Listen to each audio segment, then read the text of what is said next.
नमस्कार, आप देख रहे हैं 4 PM और मैं हूं अभिषेक मिश्रा। परिवारवाद को लेकर आरजेडी को घेरा जाता रहा है। लालू यादव और तेजस्वी यादव को घेरा जाता रहा है। लालू परिवार को घेरने के लिए, लालू यादव और तेजस्वी यादव को घेरने के लिए उनके राजनीतिक विरोधियों के पास परिवारवाद का हथियार होता है। कभी यह हथियार बहुत धारदार हुआ करता था, कभी यह हथियार बहुत सशक्त हुआ करता था, लेकिन दूसरे दलों में जो कुछ भी हुआ है, या लालू यादव या लालू परिवार को घेरने वाले दलों ने या घेरने वाले नेताओं की पार्टियों में जो कुछ भी हुआ है, उससे परिवारवाद पर जो घेरने का हथियार था लालू परिवार को, वो कुंद पड़ा है, उसकी धार कमजोर हुई है। और तेजस्वी यादव अब उल्टे परिवारवाद पर आक्रामक हैं, भारतीय जनता पार्टी पर, जनता दल यूनाइटेड पर। तो जो पार्टियां या जो जिस पार्टियों के बड़े नेता लालू परिवार को परिवारवाद पर घेरते रहे हैं, माफ कीजिएगा, तेजस्वी यादव को परिवारवाद पर घेरते रहे हैं, अब तेजस्वी यादव उन्हीं पार्टियों के, उन्हीं नेताओं के हथियार से उन्हीं पर हमला कर रहे हैं। आज आरजेडी की राज्य परिषद की बैठक थी पटना के बापू सभागार में, और इस राज्य परिषद की बैठक में तेजस्वी यादव नीतीश कुमार के मंत्रियों की लिस्ट लेकर पहुंचे थे। मुझे ठीक से याद हो, बयान भी हम आपको सुनाएंगे तेजस्वी यादव का। 13 मंत्रियों की लिस्ट लेकर पहुंचे थे तेजस्वी यादव, और ये लिस्ट इसलिए लेकर पहुंचे थे, प्रधानमंत्री नरेंद्र मोदी का बिहार दौरा है, और उस दौरे से पहले तेजस्वी यादव आज खूब दहाड़े हैं। प्रधानमंत्री नरेंद्र मोदी को भी खूब सुनाया है परिवारवाद पर, नीतीश कुमार को भी खूब सुनाया है, और नीतीश मंत्रिमंडल के 13 मंत्रियों की लिस्ट लेकर सौंपे थे और बताया है कि किन कौन कौन परिवारवाद के उदाहरण हैं, कौन कौन से मंत्रियों का रिश्ता, माफ कीजिएगा, कौन कौन से मंत्री जो हैं परिवारवाद के उदाहरण हैं, और कौन कौन से मंत्रियों के परिवार के दूसरे सदस्य राजनीति में रहे हैं। तेजस्वी यादव का ये पूरा बयान ही सुनिए, वो क्या कह रहे हैं। ये लोग क्या कर रहा है? इन लोगों का एक ही काम है कि इन लोगों को पता है कि लोग जाने वाले हैं। नीतीश कुमार जी अचेत अवस्था में, तो इनको लगता है कि ईश्वरीय वरदान मिल गया है, जितना लूट घसूट करना है करते रहो। अभी जमाई आयोग वाले में क्या है, किनके किनके जमाई हैं बताइए ना। मांझी जी के जमाई हैं, पासवान जी के जमाई हैं, अशोक चौधरी जी के जमाई हैं। लेकिन इस पे मुख्यमंत्री जी को आके बताना ना चाहिए। संजय झा जी की दोनों पुत्रियों को सुप्रीम कोर्ट में सरकारी वकील के तौर पर रख लिया गया, एक साथ नोटिफिकेशन हुआ है। ऐसा कभी हुआ था 2005 से पहले? अद्भुत है। एक अधिकारी मुख्यमंत्री के सचिव अपनी बीवी के आयोग में जगह दे देते हैं।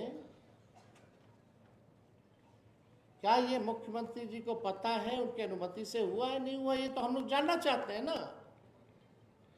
कितने लोग परिवारवादी, अब यहाँ मीडिया के लोग हैं, कल प्रधानमंत्री जी आएंगे, बोलेंगे जंगल राज, जंगल राज, परिवारवाद, परिवारवाद।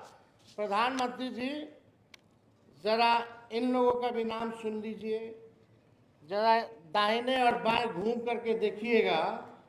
मंच पे अलायंस पार्टनर वाला तो है ही है, सब मांझी जी है, मांझी जी का बेटा है, मांझी जी की समधन है, मांझी जी की बहू है,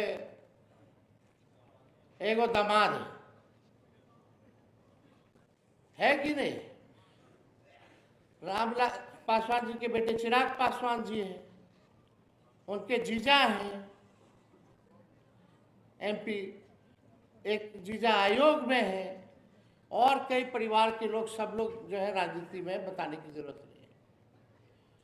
अब आप सुनिए, सम्राट चौधरी जी शकुनी चौधरी जी के बेटे, अशोक चौधरी, महावीर चौधरी, संभवी चौधरी।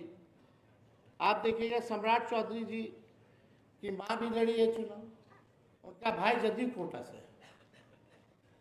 विजय चौधरी जी, जगदीश चौधरी जी के बेटे, सुनील कुमार, चंद्रिका राम जी के बेटे। ये हम खाली गिना रहे हैं, ये जो लोग कैबिनेट में नीतीश जी के परिवारवादी लोग, जो परिवारवादी लोग हैं, सम्राट चौधरी, अशोक चौधरी, विजय चौधरी, सुनील कुमार, जयंत राज के बेटे जनार्दन मांझी जी, नितिन नवीन जी के पिता नवीन सिन्हा जी, नीतीश मिश्रा जी के पिता जगन्नाथ मिश्रा जी। इनको जगन्नाथ मिश्रा जी का चारा घोटाला नहीं दिखता भाजपा को। संतोष सुमन जी, जीतन राम मांझी जी के पुत्र, नीरज बबलू, कविता सिंह, उनकी पत्नी एमएलसी, लेसी सिंह जी, सुमित सिंह जी, महेश्वर हजारी जी इत्यादि। तो 12 को खाली कैबिनेट का मंत्री का नाम है जो परिवारवादी है। क्या स्थिति बनी हुई है? इसके अलावा विधायक, सांसद तो अनेक हैं, अब केंद्र में मंत्री अलग हैं जो परिवारवादी है। ये प्रधानमंत्री जी को दिखता है कि नहीं दिखता, ये हमको जानना है। क्या केवल इधर ही दिखता है? आप देखिएगा, उन्हीं के मंत्री अशोक चौधरी जी ने क्या बोला कि कोटा चलता है, आरएसएस कोटा से उनका दमाद। हम माननीय मुख्यमंत्री जी से जानना चाहते हैं कि आरएसएस कोटा से कौन कौन मंत्री हैं, या आरएसएस कोटा कहाँ कहाँ लागू होता है और उसकी नियम क्या है, जरा ये बता दीजिए। या आरएसएस कोटा होता भी है कि नहीं होता है? जब आप ही के मंत्री ने जब साबित कर दिया कि आरएसएस कोटा होता है, तो बचा क्या? नीतीश जी मुख्यमंत्री हैं, उनकी पार्टी शरद जी की बनाई हुई पार्टी है। अब हाईजैक हो रखा है शरद जी की बनाई हुई पार्टी। अब आप देखिएगा, जो अभी वर्किंग प्रेसिडेंट संजय झा जी हैं, वो अरुण जेटली जी के कोटा से हैं, समझे? एक और अमित शाह जी ने नाम बताया था, उनको भी राष्ट्रीय उपाध्यक्ष बना दिया था, जो नया पार्टी भी बना करके घूम रहे हैं। एक आरएसएस कोटा भी चलता है, यानी जदयू नहीं, जदयू को भाजपा चलाती है। यही तो हुआ। और आरएसएस कोटा तो ऐसा है कि आरएसएस कोटा से मंत्री और आयोग के सदस्य ही नहीं बनते। अब बिहार में बीजेपी और आरएसएस कोटे से नई नई पार्टियां भी बनाई जा रही हैं, और लोगों में कंफ्यूजन जो है पैदा कराने का कोशिश किया जा रहा है कि लोग जो हैं, हम लोग बटे टूटे, हमारे लोग टूटे, गुमराह हो।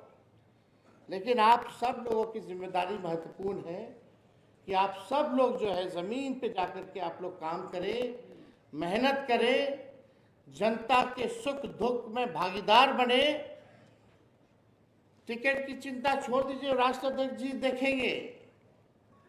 आप सब लोग की पहली प्राथमिकता होनी चाहिए कि पार्टी और महागठबंधन इंडिया अलायंस सरकार कैसे बनाए।